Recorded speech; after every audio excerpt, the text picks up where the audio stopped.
We are of one. ውድ ቻናል ቤተሰቦች ሁላችሁም ሰላም ናችሁ? እኛ ሰላም ነን። እናንተ ሁሉም ሰላም ናችሁ አይደለም? በጣም ደስ ይላል። ዛሬ ደግሞ ይዘንላችሁ የመጣንላችሁ የሬንሃርድ ቦንኬን ታሪክ ነው እና አብረን እንካፈላለን ማለት ነው። በኢየሱስም እኛ አንድ መንፈስ፣ አንድ ልብ እና አንድ ዓላማ ያለን ነን። ወደ አፍሪካ ስንመጣ ልነግራችሁ የሚፈልገው አንድ ነገር አለ። ወደዚህ በደረስኩ ጊዜ የመጀመሪያ የተረዳሁት ነገር አፍሪካ እኔን ስትጠብቅ አልነበረችም። ህዝቡም የምሰብከውን ወንጌል ለመስማት ፍላጎት አልነበራቸውም። ስለዚህ በጣም ተስፋ ቆረጥኩኝ። አንድ ቀን በትንሽ ቤተክርስቲያን ለመስበክ ቀኑን ሙሉ ታጉዤ ሄድኩ። በዚያን በደረስኩ ጊዜ ግን ከብዙ ድካም በኋላ ያገኘኋቸው 5 ሰዎች ብቻ ነበሩ። ልቤን ሙሉ አፍስሼ ሰበኩ። ነገር ግን አንድም ሰው ህይወቱን ለክርስቶስ አልሰጠም። ይህም ልቤን በጣም ሰብረው፣ ጌታ ሆይ የምሰብከው ክብሩ ወንጌል ኃይላ የት ነው? ወደዚህ በከንቱ አልመጣሁም። አንድ ነገር ስፈጽም ማየት እፈልጋለሁ ብዬ ወደ ጌታ ጨው። ከዛም በሌሊት እግዚአብሔር ህልም ሰጠኝ። እኔም በህልም አምናለሁ። የአፍሪካን ትልቅ ካርታ አየሁ። በዙሪያም ያሉት ደሴቶች ጨምሮ በድንገት በኢየሱስ ክርስቶስ ውድ ደሙ ስታጠብ ተመለከትኳት። ከዛም የመንፈስ ቅዱስን ድምፅ አፍሪካ ትድናለች ስል ሰማሁ። ይህንን ለ4 ተከታታይ ሌሊቶች አየሁ። ከአራተኛው ሌሊት በኋላ ለባለቤቴ እግዚአብሔር የሆነውን ነገር ልነግረኝ ይፈልጋል አልኳት። ከዛም በኋላ ወደ መሄድበት ስፍራ ሁሉ ሰምታችኋል፣ አፍሪካ ትድናለች፣ ሰምታችኋል፣ አፍሪካ ትድናለች እያልኩ እናገር ጀመረ።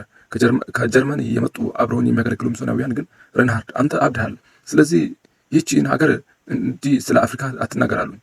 እኔ ግን እናንተ ስለ ትንሹ ሀገር ትናገራላችሁ፣ እግዚአብሔር ግን ስለ አፍሪካ ይናገራል። ከእርሱ ጋር ይተባበራሉ፣ ምክንያቱም የእርሱ እቅድ ፈጽሞ አይወድቅም አልኩ። እግዚአብሔርም እቅዱ ጋር ሲተባበር የታላቁ የነፍሳት መከር ተአምር ጀመረ። እንደ ፍንዳታ ነበር፣ በጣም አስደናቂ ነበረ። ከዚያም ወደ ጋቦን ዋና ከተማ ሄድኩ። ጌታም በዚያ ያለውን ብሔራዊ ስቴዲየም ታየዋለህ፣ በዛ ስበክ አለኝ። እኔም ጌታ ሆይ በዚህ ስቴዲየም እኮ መስበክ ሁሌም ምኞቴ ነበር፣ ነገር ግን ህዝብ አይመጣም ነበር። አንተ ከተናገር ግን እታዘዛለሁ አልኩት።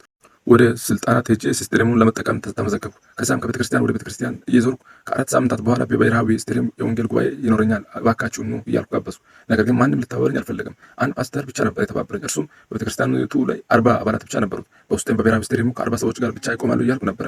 ቀኑ ደረሰ። ጌታ ሆይ እዚህ ያለሁት አንተን ስለተናገረኝ ነው ብዬ ጸለይኩ። ጠበቁ። በመጀመሪያ ስብሰባ 100 ሰዎች ነበሩ። በእርግጥ 100 እንደነበሩ አውቃለሁ። 10 ጊዜ ቆጥራቸዋለሁ። እኔም ጨምሮ 100 ሰዎች ነበሩ። መጽሐፍ ቅዱስን ከፍቼ መስበክ ጀመርኩ። ለ10 ደቂቃዎች ያህል ብቻ እንደሰበኩ በድንገት አንድ ሰው ተፈወስኩ እያለ መጮህ ጀመረ። ከዚያም ሌላም ከዚያም ሌላውም በውስጤ ይህ ምን ድንቅ ነገር ነው አልኩ። በዚያም ቀን ስለ ፈውስ እንኳን አልሰበኩም ነበር። በዚያን ቀን ታላቅ ትምህርት ተማርኩ። እርሱም ኢየሱስ ክርስቶስን አንዳንድ ጊዜ የእኛ ሰባኪዎች ረዥም ስብከታችን እስከንጨርስ መጠበቅ እንደማይወድ ነው። እርሱ ታላላቅ ስራዎችን ለማድረግ ይናፍቃል። በዚያም ሌሊት አንዲት ዕውር ሴት አየች። አንድም አካል ጉዳተኛ ተነስቶ ተመላለሰ። ከጥቂት ቀናት በኋላ ስቴዲየሙ በሕዝብ ተሞላ። በሕይወቴ ለመጀመሪያ ጊዜ በአንድ ስብሰባ 3000 ሰዎች ኢየሱስን እንደ ጌታቸው አዳኛቸው ሲቀበሉ አየሁ። በዚያን ጊዜ ሰማይ ምድርን እንደተሳመች ተሰማኝ። በየስፍራው የመዳን ስራ ምልክቶች፣ ተአምራት ይታዩ ነበረ። እንደ የሐዋርያት ስራ መጽሐፍ በዓይናችን ፊት የመደገም ይመስል ነበረ። በዚያን ጊዜ ሰማይ ምድርን እንደሳመች ተሰማኝ። በየስፍራው የመዳን ስራ ምልክቶችና ተአምራቱ ይታዩ ነበረ። እንደ ሐዋርያት ስራ መጽሐፍ በዓይናችን ፊት የመደገም ይመስል ነበረ። ከዚያ መንፈስ ቅዱስን ነገ ስለ መንፈስ ቅዱስ ጥምቀት ስበካለኝ። እኔም ጌታ ሆይ ይህ የጸሎት ስብሰባ ሳይሆን የስቴዲየም ስብሰባ ነው አልኩት። እርሱ ግን የጸሎት ቤቶቻቸው በጣም ትንሽ ናቸው፣ ምክንያቱም በመጨረሻው ዘመናት መንፈሴን በስጋ ሁሉ ላይ አፈሳለሁ። ስጋ ሁሉ በቤተ ክርስቲያኖች ውስጥ አይገባም። እኔ ሌላ መንገድ አለኝ። ስቴዲየሙ ገና መጀመሪያው ብቻ ነበር። በመንግስቱም ተነስቼ ነገ ሰው አይን አይቶ የማያውቀው ነገር ታያላችሁ። መንፈስ ቅዱስ በዚህ ስቴዲየም መካከል ይወርዳል አልኩት። ከዛም ምንም እንኳን እኔ በዚያ በፊት አላየውም ነበር፣ ነገር ግን እግዚአብሔር የምናገረውን እየተናገርኩ እንደሆነ አውቅ ነበር። በመንግስቱም ስቴዲየሙ በህዝቡ ተጨንቆ ነበረ። ስለ መንፈስ ቅዱስ አጭር ትምህርት ተሰጣ። ከዚያም ይህን ክቡር መንፈስ ቅዱስ ስጦታ ለመቀበል የምትፈልጉ እጆቻችሁን አንሱ አልኩ። ሁሉም እጆቻቸውን አነሱ።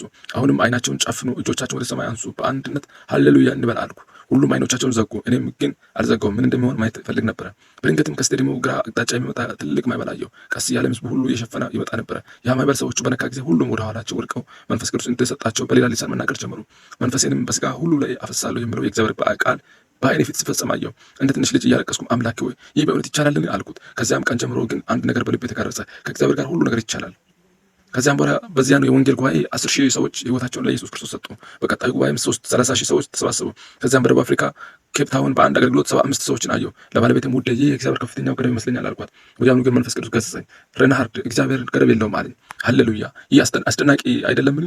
ከዚያም ወደ ማላዊ ሄድኩ። በህይወቴ ለመጀመሪያ ጊዜ 15,000 ሰዎችን በአንድ ስብሰባ አየሁ። ከዚያም ወደ ናይሮቢ ኬንያ ሄድኩኝ። 20,000 ሰዎች 200,000 ሰው። ከዚያም ወደ ማላዊ ሄድኩኝ። በህይወቴ ለመጀመሪያ ጊዜ 150,000 ሰዎችን በአንድ ስብሰባ አየሁ። ከዚያም ወደ ናይሮቢ ኬንያ ሄድኩኝ። 200,000 ሰዎችን ተሰባሰቡ። ከዚያም ወደ ምዕራብ አፍሪካ ወደ ናይጄሪያ ካዱና ከተማ ሄድኩኝ። በዚያም ለመጀመሪያ ጊዜ 500,000 ሰዎችን ሰበኩ።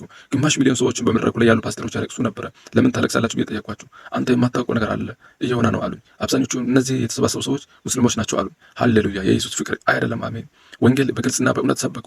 ሰዎችንም ኢየሱስ እንዲቀበሉ ጥሪ ባቀረቡ ጊዜ ከ90 በመቶ በላይ የሚሆኑ እጆቻቸውን በማንሳት ኢየሱስን እንደ ጌታና ዳኛቸው ተቀበሉት።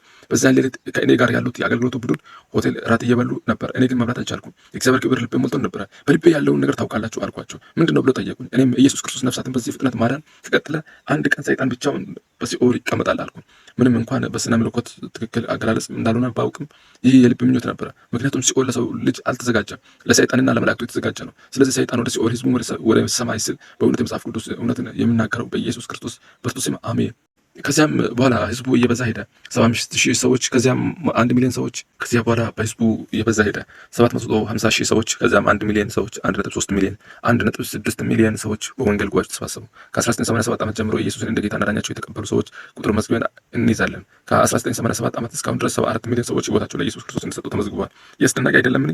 እናም ይህም ስራ እስከዛሬ ድረስ ቀጥሏል። በአፍሪካ ያለውን የወንጌል ስራ በታላቅነት ትጋት የሚመራው ወንጌላዊ ዳንኤል ኮላንድ ድንቅ ስራ እየሰራ ነው። ወዳጆቼ ከዚህ ሁሉ ታሪክ የምንማረው አንድ ታላቅ እውነት አለ። እግዚአብሔር ለህይወታችን ያለው እቅድ ከእኛ ሀሳብ የላቀ ነው። ዛሬ ትንሽ መስሎ የምታይ ነገር ነገ ሚሊዮኖች የሚያድን የእግዚአብሔር ጀማሮ ሊሆን ይችላል። በ5 ሰዎች የተጀመረው አገልግሎት ወደ 74 ሚሊዮን ነፍሳቶች መዳን ደርሷል። ይህም የሰው ኃይል ሳይሆን የመንፈስ ቅዱስ ስራ ነው። እግዚአብሔር መንፈስ በስጋ ሁሉ ላይ አፈሳለሁ ብሎ የተናገረው ቃል ዛሬም ሕያው ነው። እርሱ አሁንም ነፍሳትን እያዳነ ህዝቦችን እየቀየረ ለተሰበሩ ልቦች ተስፋን እየሰጠ ነው። ስለዚህ በእግዚአብሔር ተስፋ አትቁረጡ። እርሱ የጠራችሁ ጥሪ ይፈጽማል፣ የጀመረውን መልካም ስራ ያጠናቅቃል። እኛም በኢየሱስ ስም አንድ መንፈስ፣ አንድ ልብ፣ አንድ ዓላማ ያለን ነን። ይህ መልእክት ልቦን ከነካዎት እና እግዚአብሔር በዚህ ቃል እያነጋገሩት እንደሆነ ከተሰሙት ይህን ቪዲዮ ላይክ ያድርጉ፣ ለሌሎችም ያጋሩ። የዚህን አይነት መንፈሳዊ መልእክቶች በቀጣይነት እንዲደርሷችሁ ሰብስክራይብ በማድረግ የኖቲፊኬሽን ደውሉን ያብሩ። እግዚአብሔር ላይ ቦታው ያደረገውን ወይም በዚህ መልእክት የተማራችሁትን ከታች በስር ባለው በኮመንት ያካፍሉን። የእርሱ ምስክርነት ለሌላው ተስፋ ሊሆን ይችላል። እግዚአብሔር ይባርካችሁ። ሰላሙንም ጸጋውንም ፍቅሩ ሁልጊዜ ከእናንተ ጋር ይሁን። በሚቀጥለው መንፈሳዊ መልእክት እስከምንገናኝ ድረስ በክርስቶስ ያላችሁን እረፍት፣ ሰላምና ዕድል እየኖራችሁ ቀጥሉ። ተባረኩ።